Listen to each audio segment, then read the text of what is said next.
Good morning, dear students. Welcome back to your BST class. Now, this is the second day. So, before moving on to today's class, I would just want to give you a quick recap of what we have done yesterday.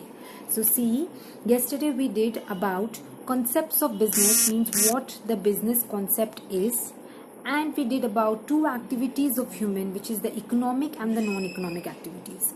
Now, when we talk about the concept of business, the main thing that comes into mind was that business means being busy. That means if you are doing business, you are being busy. And when you are doing business, your main motive is to earn profit. So we covered up the definition of the business yesterday, and we also did two activities of human, which is the first one as economic activity and the second one is the non-economic activities. So I told you that the economic activity means the activity which is related to money. It means in that activity, your money's worth is calculated. But non-economic activity means the activity in which there is no money, but self-satisfaction is the reward. We have also covered the difference wherein I taught you that in the first one, economic activity, your main motive is that you get the profit or the salary or the fees.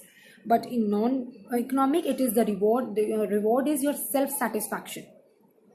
Same way, today we will cover the two topics. The first one is characteristics of business and the second one is types of economic activities. Means how many types of economic activities do we have. So moving on to the first topic, characteristics of business, just see the first characteristic is that business is an economic activity. It means what? That business is an economic activity wherein money or money's worth is included. It means what? Business is undertaken with an object or objective to earn money or livelihood. But it is not for love or affection. So please remember that you are doing business or you are undertaking a business only to earn money. Your main and the prime motive is that you want to earn money. Fine. You are not doing business out of love or out of affection. If it is love and affection, it is only the non-economic activity. Clear? See from your book also, if you're following the NCERT, it's clearly written that business is considered to be an economic activity undertaken with an objective or object to earn money. Your main motive is to earn money because that will be your livelihood. You will earn money and you will, spend money. You will live with that money. Fine. So please remember, see the example, purchase and sale of article by a shopkeeper. Any shopkeeper, say a normal, kirane ka dukaan jo hota hai, a normal shop where retail outlet, you get the ration, then you get all sort of chips, biscuits, sugar and any sort of things. So what is the activity of that shopkeeper? The activity of that shopkeeper is to purchase and sell. So he will purchase and he will sell and then he will make a profit. So the first feature of the business is that it is an economic activity. Understood? Let's move to the second one. The second one says it is production or procurement of the goods and service. It means you are doing business or you are involved in either production or procurement of the goods and service. Means every business should have the desire to either produce or procure the goods. Either you will be manufacturing it if you have the manufacturing unit, means if you have a factory, or you will acquire the good from someone and sell it. You are only the middleman, taking the goods from someone and selling it to the other person. So the second feature is production or the procurement of the goods and service. Now please remember, goods here means any sort of goods. It could be a capital good. Capital good means the goods where huge amount of money is required. Maybe machines, car. Say for example, you are a company who manufactures machines. Okay, so you will acquire all the parts of the machines and then try to manufacture that machine and sell that machine. So that is your goods. Please remember, you are dealing in that machine. So machine is a good for you. I'll give you a simple example. Say I'll buy a furniture, just one chair and table for studying, for my self-study. Then that is not my goods. Please remember that. That is for my own consumption. But if I am a dealer of furniture who is selling the furniture daily, then that is a good for me. I repeat, if I bring a particular furniture, chair or table for my own use, then that is not goods. Please remember that. But if I am buying in bulk quantity the chairs and the table for reselling those chairs and table, then that chairs and tables are goods for me. So goods could be any goods, capital goods, or consumer goods. Capital goods means where a huge amount of money is required. Suppose machinery, or say for example you are buying a lot of cements, and then you are buying a lot of boulders, any particular car. If you are a suppose a dealer in manufacturing cars, automobiles, so that manufacturing those cars is a capital goods for you. You are manufacturing and selling that. Understood? Same way, consumer goods means any small goods, sugar, pen, notebook, any sort of small goods. So ultimately, the main feature or the main characteristic of a business is you will procure the goods and service, or you will produce the goods and service. Now, goods here is completed. Now, what do you mean by services? Services means facilities offered to consumer like transportation, banking, electricity. You travel in a bus. Suppose every day you travel in a bus. What do you think, that the bus man is earning or not? Obviously he is earning. So this is a kind of service he is rendering. He is transporting the people from one place to another. Same way, there are bankers. What are the bankers doing? They are sitting and 9 to 8 job they do, or 9 to 5 job they do. Their main motive is what? Rendering service to the customer. But ultimately, when they are rendering this service to the customer, they are earning money. They are being paid for that job. So service includes anything which is offered to the consumer in the form of transporting, bank. Moving on to the third one, we have sale or exchange of goods and services. It means there should be sale or exchange of goods and service between the buyer. That means there must be some goods or some service which are exchanged. Someone must be selling and someone must be purchasing, and that too, it will be of some value. Means that sale and purchase will be of some value. Definitely some money should be involved. So the third feature is sale or exchange of goods and service. For example, you see, goods produced for personal consumption is not a business. I just now told you an example. If I purchase the table and chair for my own use, then that is not the purchase of the goods of service, because I am not purchasing it for selling. That is for my own consumption. So that is not my business. That is only for my personal use. But if I am buying 15 chairs and tables again to resell them, then that is a business, because definitely I'll be making some amount of profit in that. Understood? So the third feature is sale and exchange of goods and services, and that too for some value. It means that the sale and exchange of goods must be done for some value. If you go and buy a packet of Maggi, you will definitely need to pay 10 rupees to that person. Or if you're traveling from bus and paying 5 rupees for going from place A to place B, then that 5 rupees is the value for which you are getting that service. So please remember that sale and exchange of goods and services is the third point. Moving to the next point is dealing in the goods and service on a regular basis. It means you must be doing that business on a regular basis, means on a rotation basis. A single transaction cannot be treated as a business. Please remember that. Say just now I gave you an example. I bringing one table chair for my own use is not a business. But if I am buying again and again table and chair and again selling that, it means I am involved in that business. See the example I have cited. A person selling his old scooter, even at a profit, will not be treated as a business. If I have an old scooter and I'm selling that and earning some profit, that is not my business. I am just selling it once. I don't have a lot of scooters I will sell. But same way, if I have an automobile company and I'm buying and selling the scooters, car, buses, anything, then that is treated as a business. So please remember, you must be dealing in that goods and service on a regular basis, not sometime, not once. You must be doing it on rotation basis. Okay. Moving on to the fifth point, earning profit is your main motive. It means business activity must be intended to earn profit. You are not doing any charity. Your main motive is to earn profit. Money is the thing for which you are doing. Businessman should make all possible effort to maximize the profit and minimize the risk and loss. And how will you maximize your profit? Obviously by increasing your sale. So everyone must be, every one of us, if we are doing business, would like to increase our sale. So the more we sell, the more we have the profit. So all of us as a businessman should be making all possible efforts to increase and maximize our profit. Earning is the main thing, profit earning, without which nobody will survive in the market. Our business will go down. Up to how many years can we give from our pocket? So ultimately our main motive is to earn profit. Moving on to the sixth point, it is uncertainty of the return. It means you don't know whether your business will give you a good amount of return. No business can predict its future profit. I cannot predict. I can have a guess. Okay, I might get 10% of the return or 20% of the return. But certainly I cannot say 50,000 profit I'll surely have this year. This is something uncertain. We do not know what is going to happen tomorrow. So we cannot say how much of money we can earn today. okay, or tomorrow also. So there is uncertainty of the return, means our money will be returned to us or not, we don't know for sure. Surety is not there. Fine.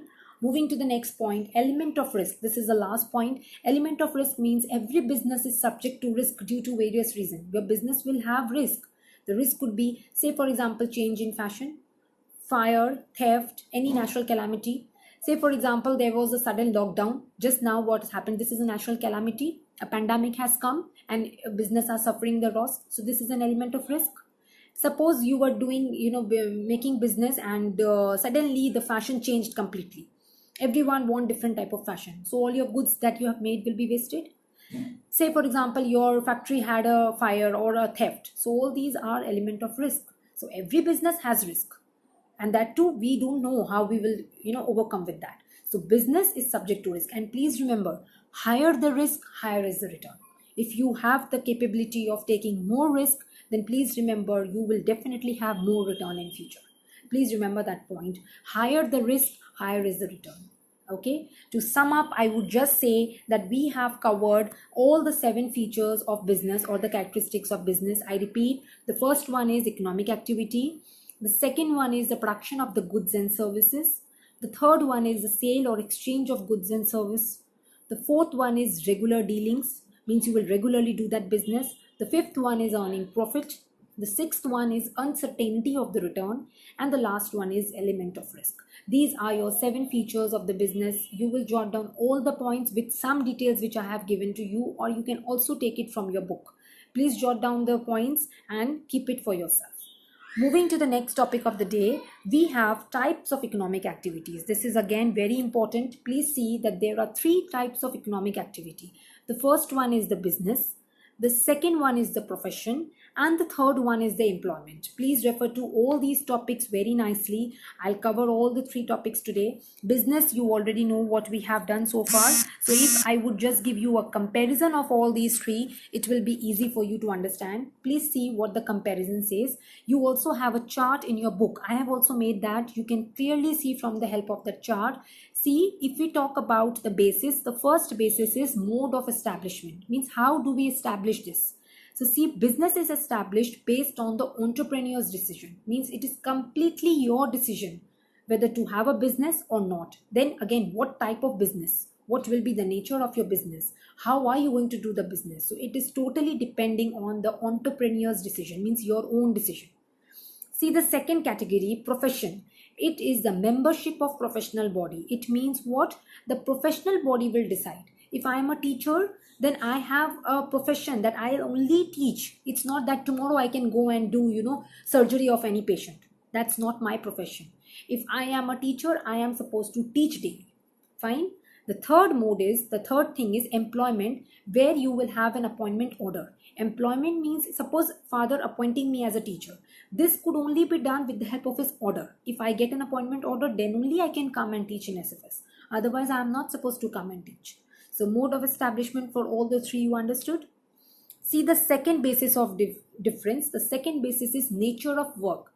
See, business provides goods and service to the public. It means, what does the business do? Mainly providing goods and service to the public. The main motive is to provide the goods and service. Okay. But in profession, the main thing is what? Rendering the personalized expert service. I am a teacher by profession. So my thing would be what? Rendering you teaching things only. I can only teach you, which I am personalized in. Plus, say for example, I have done my masters in accountancy and BST. So I can only render service in expert fields of these 2 subjects only. It's not that I can teach you geography tomorrow very nicely. Understood? The third category, employment, means what? Performing work as per the service contract. If I am given a contract to do this thing, I'll only be doing that. Say for example, I have hired some workers in making my building. So their work is to only make my building. Their contract is up to making my building. And the moment my building is over, their contract is over. Tata bye-bye to them. So this is the third point, employment. Fine. Moving to the next point, qualification. In business, no minimum qualification is required. Even a 10 pass student can start a business if he has capital with him. If he has money with him, he can easily start the business. Fine. But in professional, obviously, you will need the prescribed qualification and training. I must have that degree with me in order to be a doctor. So profession, it's not a joke. Okay.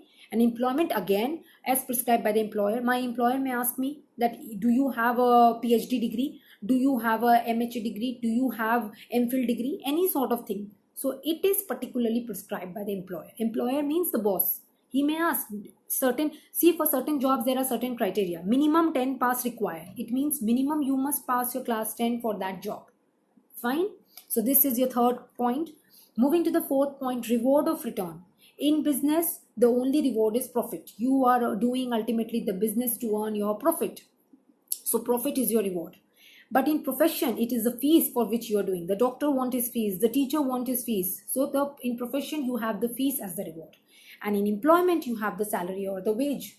Say, for example, worker working in my company, or say, for example, say a labor doing job for me in daily basis. So he is waiting for his salary or wage. So that is the reward he is getting in return. Understood? Moving to the fifth point, we have capital investment. In business, a large amount of capital is required based on the size of the business. The business could be of three sizes: small enterprise, medium enterprise, large enterprise. So if I am having a small outlet, not much, 4 to 5 lakh is enough. If I am a little having a medium size, maybe 15 lakh or 20 lakh. And maybe if I have a multinational companies, I would be needing 50 lakhs or something. So based on the size of my business, I will require the capital. In profession also, limited capital is required. Just imagine, if you are doing a degree of a doctor, you have to invest lakhs of money into getting that degree. So little capital is required. If you don't have money, you will not be able to do the doctorate studies. So in order to become a doctor, you will need some money to, get that degree. So in profession, you need little capital. But in employment, you don't need any capital. A worker working under me will not require any capital. He will simply come, I'll give him the job if he suits the criteria, and then tomorrow onwards he can start the job without any capital. So you don't need any capital. Understood? Moving to the sixth point, risk. In business, there is high risk. I told you, higher the risk, higher is the return. So element of risk is always there in business. In profession also, you have little risk. If I don't do the job properly, if I have competitors, so all these little risk is there in profession also. But in employment, you have no risk. There's no risk. Obviously, now you will say, ma'am, there is risk. Risk in sort of that, risk is only you might lose the job. But otherwise, there is no risk. The profit is there or not, the lockdown is there or not, the worker is not, this is not going to affect the worker. If he is coming, he will surely get the money. No matter if I have the money or not, I have to pay him from my pocket. So there is no risk under his head, of earning. So risk is not there in case of employment. Understood? Moving to the next point, we have transfer of interest. In business, you can transfer the interest. Say, for example, the business was in my name, but tomorrow I want to retire. I can easily transfer that business into my baby's name. So I can transfer that interest. Profession is not transferable. I am a teacher. I cannot transfer this teaching thing into my son, that tomorrow you go and teach on my behalf. So teaching is not transferable.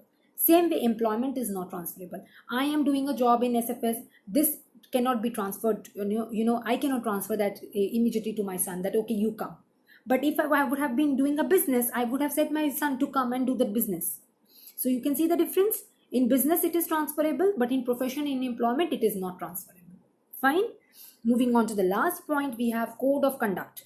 In business, no code of conduct is prescribed. Means there is no code of conduct to get how you do the business, how you survive. It is completely your own decision, how you want to do the business. Completely sole proprietor's decision, what way you have to do, how will you deal with the customer, everything is your decision. But in profession, you have to follow the code of conduct. There are some rules and regulations, some code of conduct that has to be followed by the doctors, teachers, everyone. And employment, again, if it is laid down by the employer, if your employer is giving you some code of conduct to follow, you will definitely have to follow. If he is not giving you, you don't have to follow.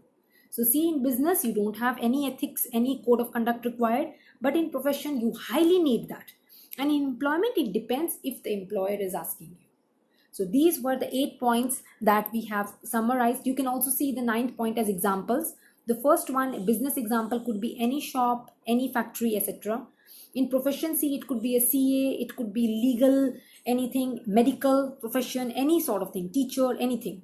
And employment, it could be any job in the bank, insurance, government department, any sort of these things. Understood? So these were the 9 points. Again, in the table, I have summed it up. You have the same thing in your book also. You can refer that. The three, first you will give the basis of difference, and followed by the 3 paragraphs where you will have all the difference between business, profession and employment. I'll just give you a quick recap of what we have done. The first one was mode of establishment. The second one was the nature of the work. The third one was qualification. The fourth one was reward or return. The fifth one was capital investment, that how much of money is required. The sixth one is risk. The seventh one is transfer of interest. The eighth one is code of conduct. And the ninth one is the example. So these were the 2 topics that we have covered today. Please refer to these topics, and if you have any doubt, you please feel free to ask me. I hope you will get these points clear. Please jot down these in your copies. We will cover